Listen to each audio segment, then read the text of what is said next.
Good morning student. हम पढ़ रहे थे unit third electronic spectra of transition metal complexes. Previous class में हमने पढ़ा था ग्राउंड स्टेट टर्म सिंबल को कैसे निकालते हैं। आज का टॉपिक है माइक्रोस्टेट। माइक्रोस्टेट का फॉर्मूला होता है n factorial upon r factorial n minus r factorial. इस सिंबल को हम क्या बोलते हैं? फैक्टोरियल। r क्या है? Number of electron present in the orbital. n क्या है? Double the number of orbital. For example, सबसे पहले हम एग्जाम्पल शो करते हैं p1। r की वैल्यू क्या होगी? नंबर ऑफ इलेक्ट्रॉन कितने प्रेजेंट है इसमें? 1। n double the number of orbital. p में कितने होते हैं ऑर्बिटल्स? 3 और डबल क्या होगा इसके? 6। क्या फॉर्मूला आ जाएगा? n upon r is equal to n factorial मतलब 6 factorial upon 1 factorial 6 minus 1 factorial. कैसे करेंगे इसको? 6 into 5 into 4 into 3 into 2 into 1 upon 6 minus 1 5 into 4 into 3 into 2 into 1। ये कैंसिल। केवल कितनी माइक्रोस्टेट बनेंगी इस P1 की? तुम्हारे पास केवल 6 माइक्रोस्टेट बनती हैं। ये किसके लिए हो गया? तुम्हारा P1 के लिए। अब मान लो एग्जाम्पल है P2। P2 के लिए n बाय r कितने इलेक्ट्रॉन है? 6। 2 factorial 6 minus 2 factorial 6 into 5 into 4 into 3 into 2 into 1 upon 2 into 1 into 4 into 3 into 2 into 1। ये से कैंसिल। 6 5 जा 30 डिवाइडेड बाय 2। कितनी माइक्रोस्टेट बनेंगी P2 की? 15। P1 की कितनी बनी थी? 6। क्या फॉर्मूला है इसका? n upon r is equal to n factorial r factorial n minus r। n क्या है? Double the number of orbital. p का डबल क्या है? 3 का 6। अब हमने एग्जाम्पल लिया D1। D1 मतलब कितने ऑर्बिटल हैं? 5। क्या होगा first? n by r is equal to कितने होते हैं? 5 का डबल कितना हो गया? 10 factorial upon 1 factorial 10 minus 9 factorial. 10 into 9 into 8 into 7 into 6 into 5 into 4 4 3 2 1 divided bye 9 into 8 into 7 6 5 4 3 2 1 cancel. केवल क्या रही इसकी माइक्रोस्टेट? क्या बनेगी इसकी? D1 की माइक्रोस्टेट क्या बनी? 10। अब हमने एग्जाम्पल लिया D2n। D2 n by r double the number of orbital 2 factorial 10। अच्छा 10 माइनस यहां पर क्या आना चाहिए था तुम्हारा? 1 है ना, 9। अब 10 minus 2 factorial 10 into 9 into 8 into 7 6 5 4 3 2 1 divided by 2 into 1 8 into 7 into 6 5 4 3 2 1 cancel. 90 divided by 2 is equal to कितनी माइक्रोस्टेट बनेगी इसकी? 45। इस तरह हम किसी भी इलेक्ट्रॉनिक कॉन्फ़िगरेशन की माइक्रोस्टेट निकाल सकते हैं, जिसका फॉर्मूला था n factorial r factorial n minus r factorial. अब सबसे पहले इसके बाद हम पढ़ेंगे ऑर्गल डायग्राम। ऑर्गल डायग्राम जानने से पहले हमें पता होना चाहिए कि जो टर्म सिंबल होते हैं Orgel diagram, very very important topic. Orgel diagram सबसे सिंपलेस्ट इलेक्ट्रॉनिक ट्रांजिशन डायग्राम होते हैं।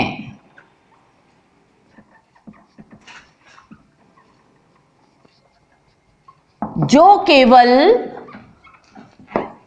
लो स्पिन या जो केवल वीक लिगेंड कॉम्प्लेक्सेस या हाई स्पिन कॉम्प्लेक्सेस के लिए एप्लीकेबल होते हैं। फर्स्ट क्या बताया, ऑर्गल डायग्राम सबसे सिंपलेस्ट इलेक्ट्रॉनिक ट्रांजिशन डायग्राम होते हैं। सेकंड, ऑर्गल डायग्राम केवल वीक लिगेंड कॉम्प्लेक्सेस या हाई स्पिन कॉम्प्लेक्सेस के लिए ही एप्लीकेबल होते हैं। थर्ड, ऑर्गल डायग्राम में ground state term symbol consider किया जाता है जिसकी मल्टीप्लिसिटी क्या होनी चाहिए, मैक्सिमम होनी चाहिए। इस मल्टीप्लिसिटी मैक्सिमम के साथ यदि किसी इलेक्ट्रॉनिक विन्यास में उसकी एक्साइटेड टर्म सिंबल की भी मल्टीप्लिसिटी सेम होती है, जैसे एग्जाम्पल D2 आयन, इसकी क्या क्या टर्म सिंबल बने थे, एक बना था तुम्हारा 1G 1S 1D 3F and 3D। तो जब हम ऑर्गल डायग्राम D2 आयन का बनाते हैं जो तुम्हारे कोर्स में नहीं है, उसमें दोनों ही टर्म सिंबल को कंसिडर किया जाएगा क्योंकि दोनों की मल्टीप्लिसिटी मैक्सिमम है। तो first ground state term symbol के साथ साथ यदि एक्साइटेड टर्म सिंबल की भी मल्टीप्लिसिटी ज्यादा होती है तो उसको हम ऑर्गल डायग्राम में कंसिडर करते हैं। फोर्थ पॉइंट, हरदम ऑर्गल डायग्राम टर्म सिंबल की एनर्जी जो किस एक्सिस पे होगी, वाई एक्सिस पे, तथा एक्स एक्सिस पर हम लिगेंड फील्ड स्ट्रेंथ, जिसको हम यदि ऑक्टाहेड्रल है तो क्या लेंगे, डेल्टा ओ, यदि टेट्राहेड्रल है तो डेल्टा टी। इसके बीच में टर्म सिंबल, यहां पर क्या लिखेंगे, लिगेंड फील्ड स्ट्रेंथ, और यहां पर कोई भी टर्म सिंबल है मान लो 2D, उसकी यदि हम एनर्जी के बीच में जो भी डायग्राम प्लॉट करते हैं उसको हम ऑर्गल डायग्राम कहते हैं। किस किस के बीच में, कोई भी टर्म सिंबल की एनर्जी, टर्म सिंबल कौन कौन से होते हैं, S P D F G, इनकी एनर्जी और लिगेंड फील्ड की स्ट्रेंथ के मध्य जो भी ग्राफ खींचा जाता है उसको हम बोलते हैं ऑर्गल डायग्राम। अब सबसे पहले क्या है, S, कौन सा टर्म सिंबल है, S के लिए हमने बताई थी L की वैल्यू 0, P के लिए L की वैल्यू 1, D के लिए L की value 2, L is equal to 3, L is equal to 4। What is L? L is total orbital angular momentum quantum number. अब हम देखते हैं टर्म सिंबल कौन कौन से थे तुम्हारे, S P D F जो तुम्हारे कोर्स में है। कौन कौन सी दो फील्ड्स होती हैं, एक होती है ऑक्टाहेड्रल फील्ड और एक होती है टेट्राहेड्रल फील्ड। या तो ऑक्टाहेड्रल फील्ड होगी या टेट्राहेड्रल फील्ड होगी। अब S मतलब होता है सिंगली डीजनरेट, S मतलब 1। जब ये किसी में भी ना तो ट्रांजिशन, ना तो ये टूटेगा ना ये ट्रांसफॉर्म्ड होगा, केवल कौन सा सिंबल यूज करेंगे हम इसके लिए, A1G।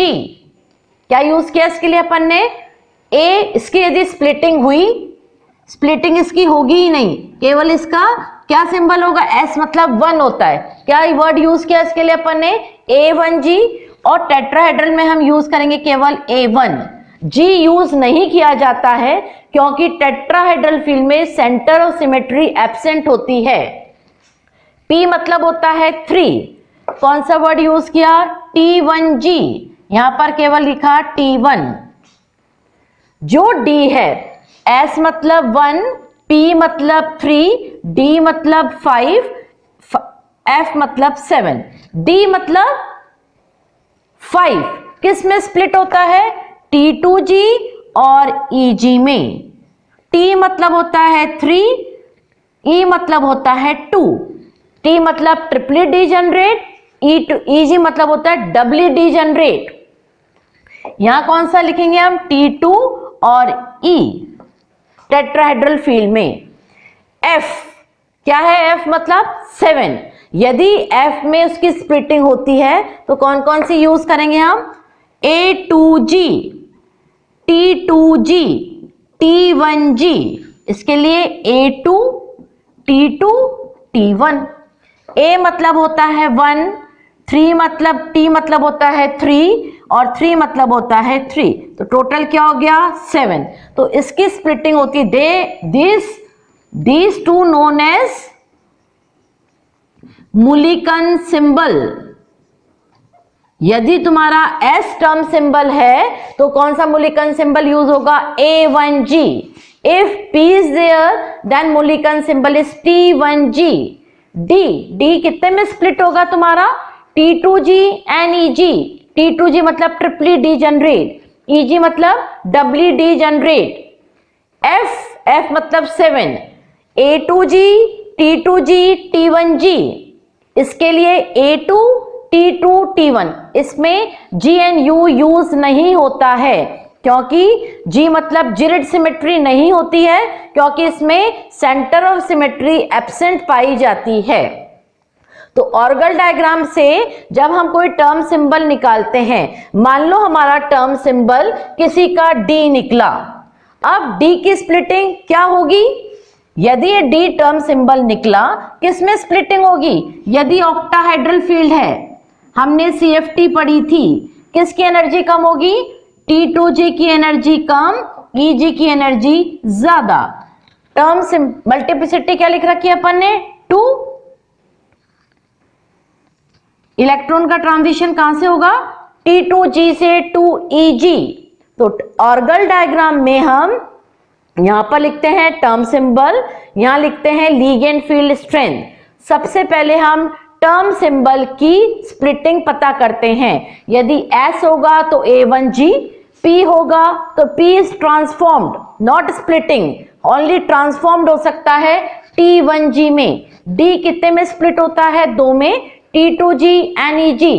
F कितने में स्प्लिट होगा? 3 में, A2G, T2G and T1G। हम टेट्राहेड्रल फील्ड में किसी भी G और U को यूज नहीं करते हैं क्योंकि इसमें सेंटर ऑफ सिमेट्री एब्सेंट होती है। अब सबसे पहले हम ऑर्गल डायग्राम से पहले सबके टर्म सिंबल हमें आने जरूरी हैं। कैसे? जो मैंने प्रीवियस लेक्चर में तुम्हें पढ़ाए थे, D1, D2, D3, D4, D5। D1 के लिए टर्म सिंबल क्या निकला था तुम्हारा? इसके लिए भी क्या निकला तुम्हारा? D। इसके लिए F, इसके लिए F और इसके लिए S। अभी बताएंगे कैसे। इसके लिए तुम्हारी मल्टीप्लिसिटी 2D, इसके लिए 3 निकली, इसके लिए 4 और इसके लिए निकली थी 5। D1 देखो, D1 इसके लिए भी कितनी निकलेगी? देखो, सबसे पहले हमने किसके लिए निकाल रहे हैं? D1 के लिए term symbol D1 previous lecture में मैंने पढ़ाया था 1 +2 +1 0 -1 -2, L की वैल्यू 2। इफ L की value is 2, the term symbol क्या यूज होगा L की वैल्यू 2 के लिए? T1 में 0 1 2 क्या होगा? D। S की वैल्यू 1/2 और मल्टीप्लिसिटी 2S + 1 कितने के बराबर हो गया? 2 के। क्या निकला टर्म सिंबल इसके लिए? 2D। फिर D2 के लिए क्या निकलेगा तुम्हारा? 3F and 3P। Next class में मैंने पढ़ाया था। D3 के लिए क्या निकलेगा तुम्हारा? 4F and 4P।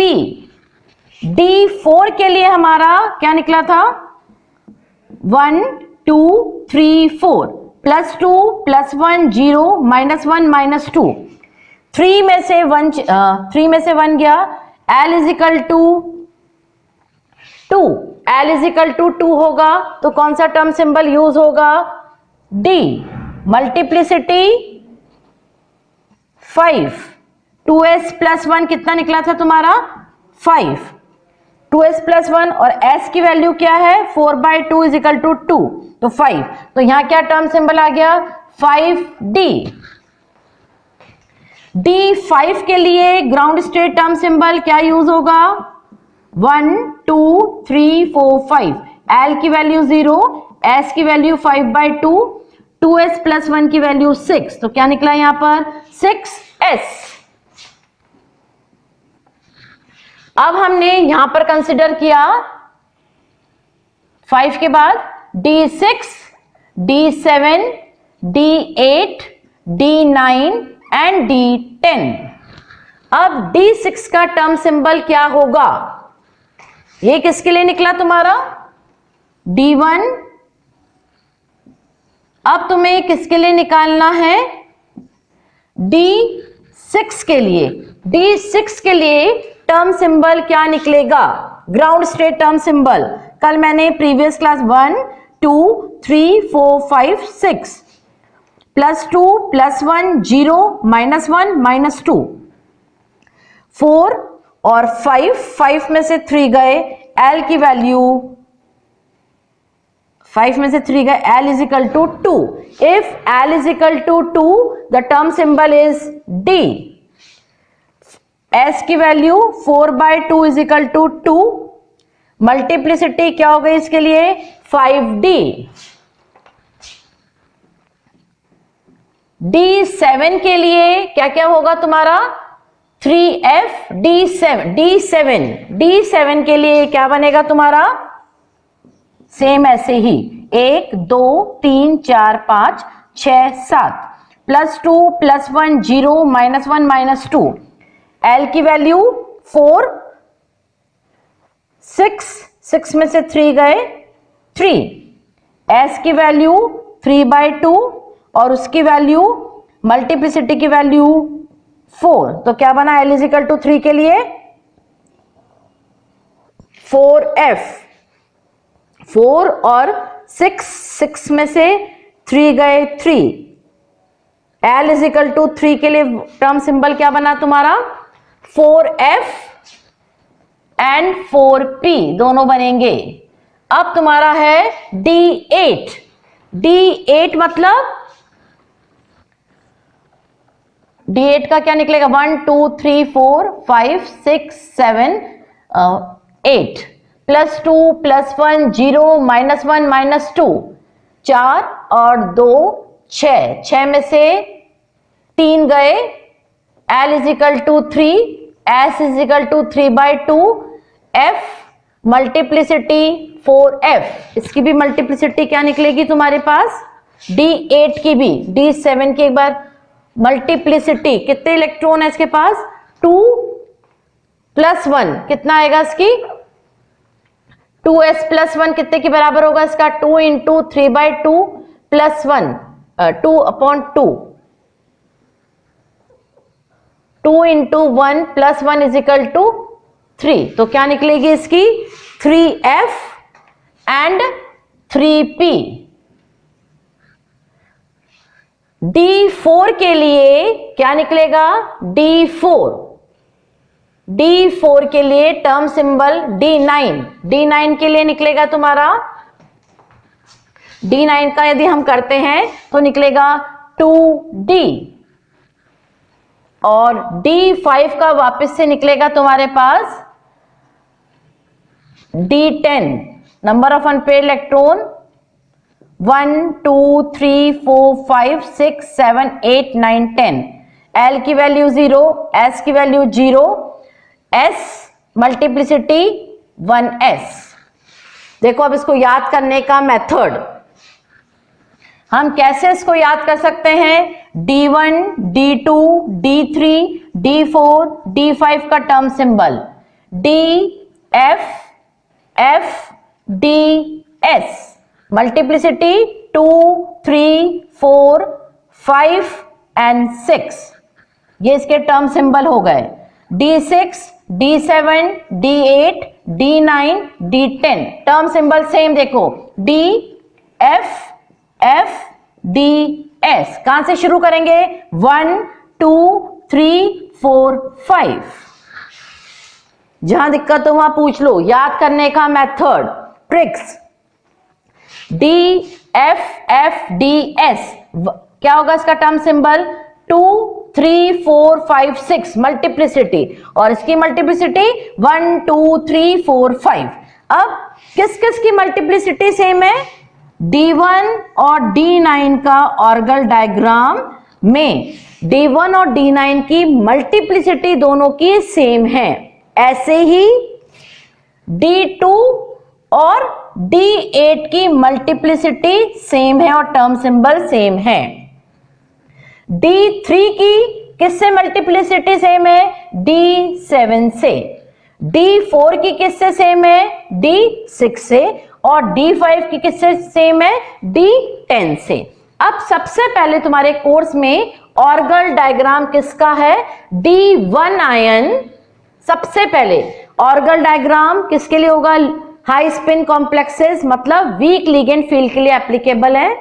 हम वो ही टर्म सिंबल कंसीडर करेंगे जिसकी मल्टीप्लिसिटी मैक्सिमम हो, चाहे वो ग्राउंड स्टेट हो या एक्साइटेड स्टेट हो।